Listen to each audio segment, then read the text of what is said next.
Hey there. So I was watching Asmongold's video about Microsoft or Windows CEO, how they're going to spy on you with their new Copilot PCs and whatnot.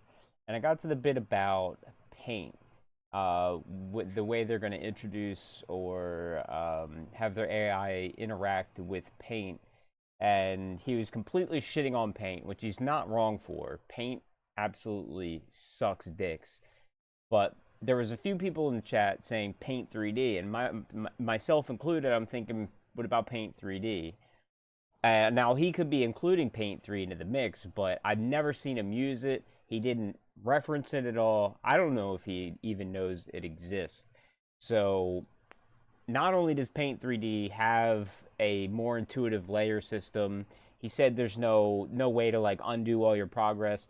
It keeps track of everything you've done in a project as well, so you can rewind through it, go back, forward.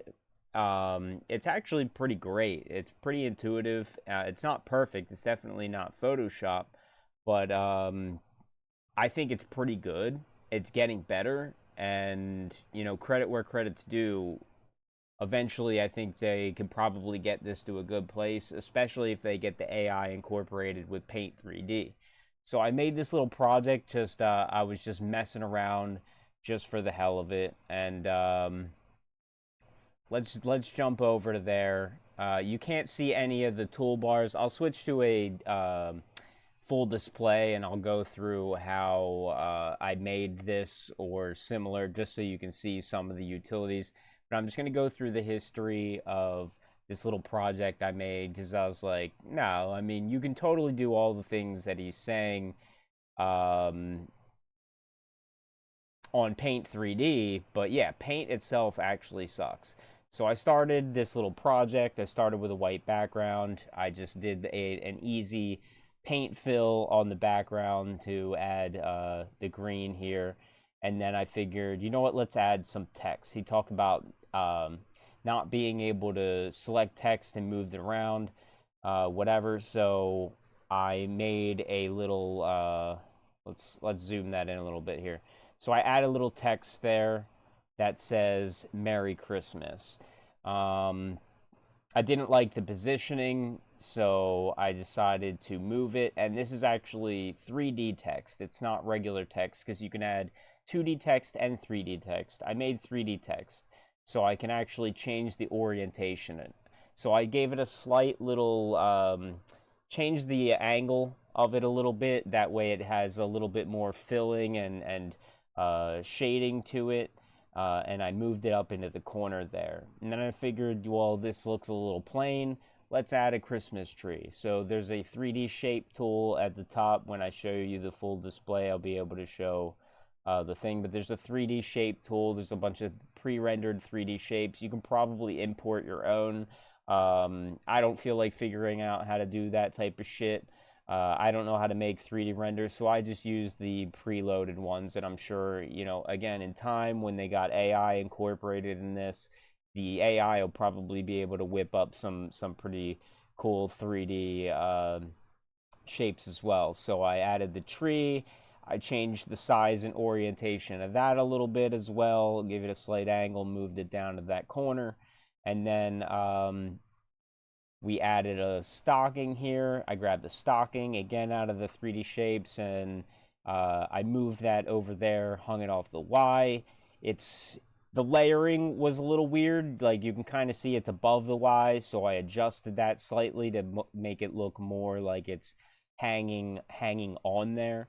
Because again, the layering on this is way better and easy to deal with. You can select anything at any time and move its layers up and down wherever you want on the 3D plane, because it actually gives this entire project like a 3D plane that you can move everything around in, which is pretty cool. That's why it's not quite Photoshop, but I think it's pretty neat and intuitive for what they're going for here. And it could probably be used for a lot more applications than just making photos. You can actually make 3D imagery with this. So yeah, I added a little lighting effect. You can see when you add the lighting effect, it changes the shadows. It adds a little bit of, a little bit of a shine on the ornaments on the tree. So I added a little lighting effect. I changed, messed with that a little bit till I found one I liked. I added a present. I changed the orientation of the present. I made it look like it's inside of the stocking over there. Then we added a fireplace. I put the fireplace down in the corner over here. And at this point, I realized my layers were fucking terrible on everything. Everything else was too sunken back for where I wanted this fireplace and how I wanted it oriented within the scene. You can see it's a total mess. The fucking stockings clipping into the fireplace here. So I went around. I selected everything because again, you can select everything. It responds to a click near whatever thing you added onto your project here. So I selected the Merry Christmas. I moved that forward. I grabbed my stocking. I moved that forward. I adjusted the gift. Now everything is in front of the fireplace. The fireplace is behind everything, and that's looking good. Now my Christmas tree's over there looking kind of sad. So I beefed that up a little bit, made it look a little bigger, and then I decided it's just too plain in the background, so I wanted to add some stuff. So now at this point, I grabbed the brush and I was gonna make some brown, just some lines, just some add some lines, just kind of segment this, turn it into like a card, um, which you can actually add when you make lines with your brush with the 2D shapes. I ended up using a 2D shape, just a straight line for this because I can't draw straight lines. I found out very quickly after trying to use the brush. But you can have it filled completely or make it a little opaque. That's why it looks like that. I did probably about like a 75% opacity, and I put that on there. I added two. And then I decided, let's Christmas it up a little bit more. Let's add a little bit more red to this green background. And then I added a little to and from to make it appear like a card. I didn't like the positioning of those, so I changed those around. Then I decided to add a little flair, a little text, a little season's greeting, if you will. May your holidays be merry and gay. And then I didn't like the way that looked in black. It just kind of looked a little bad. It still looks bad when I change it, but obviously I can put a little bit more time and effort into that. And actually, I don't think it looks that bad. When I look at it again, what I thought looked bad and pixelated, it actually looks more like handwritten, like in ink. And like the ink may have like a slight fade to it. So I actually kind of like it when I look at it again now, from this light. But yeah, and then I figured, you know what, this card isn't gay enough, so why not just mess around with the colors until we can make it, till we can make this card extra fucking gay. But yeah, that's Paint 3D in a nutshell. I think it's pretty cool.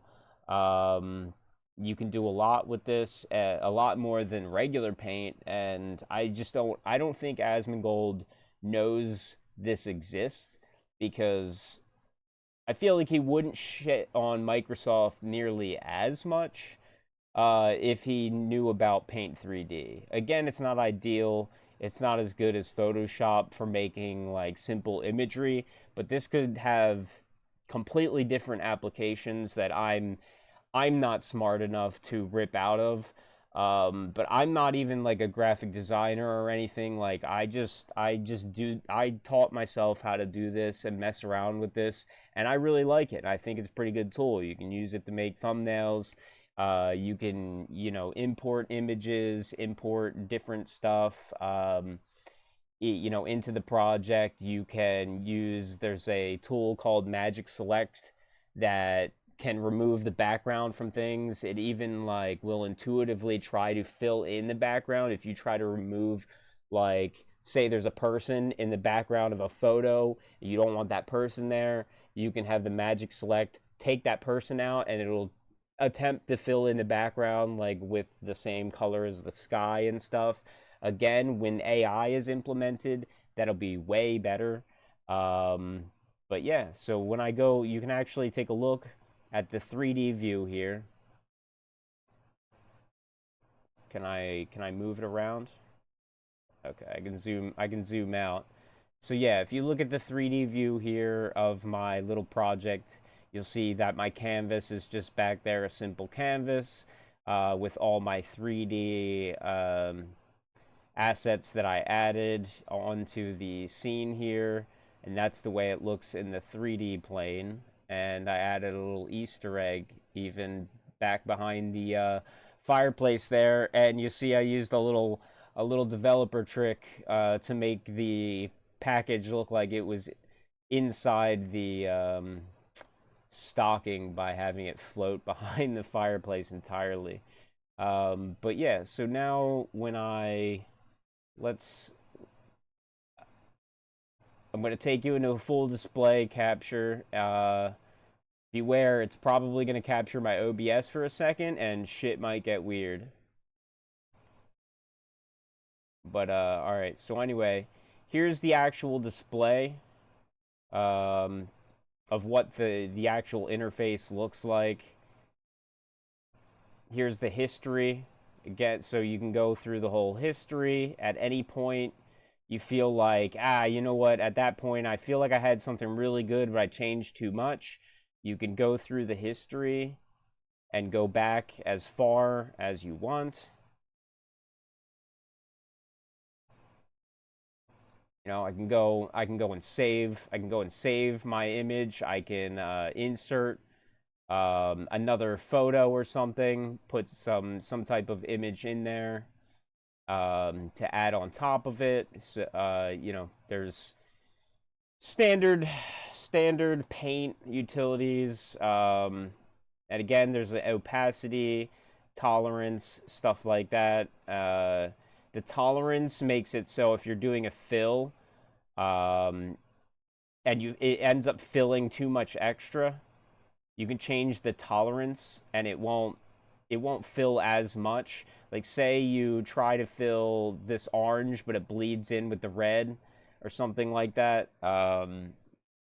Yeah, you can change the tolerance and it won't affect that as much. You can change the opacity so the colors don't come in as saturated.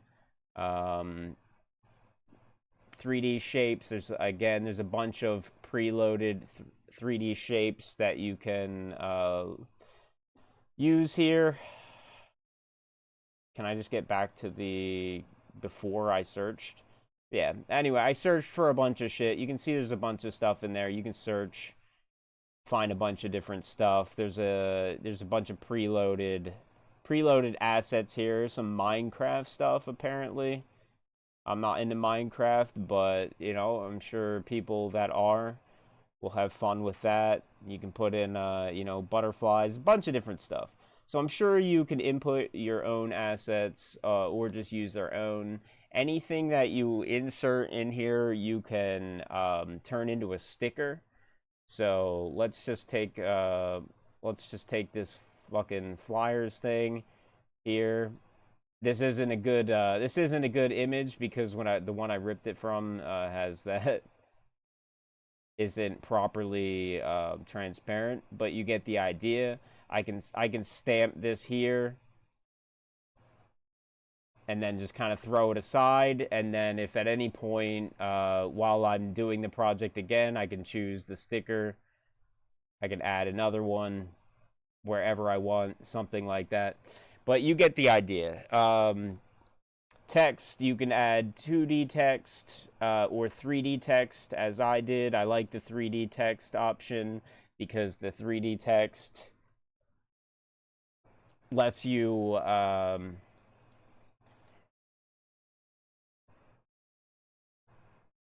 yeah, the 3D text lets you change the angle,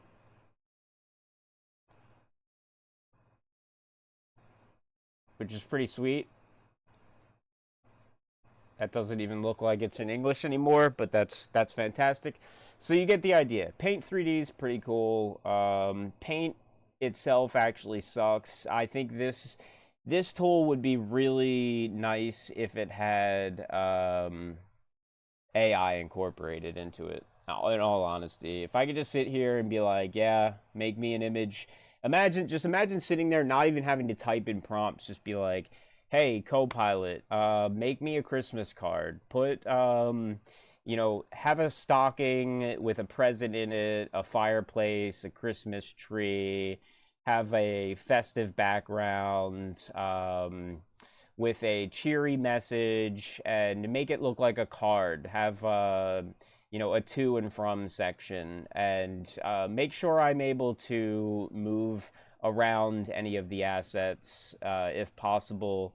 That would be great. And then imagine it just makes you something like this, and then you can come in here and move stuff around to your heart's content.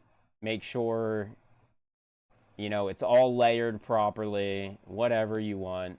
Anyway, that's it. You get the idea. Let me switch my scene back so my camera's here for at least a second. That's it. That's Paint 3D. Peace.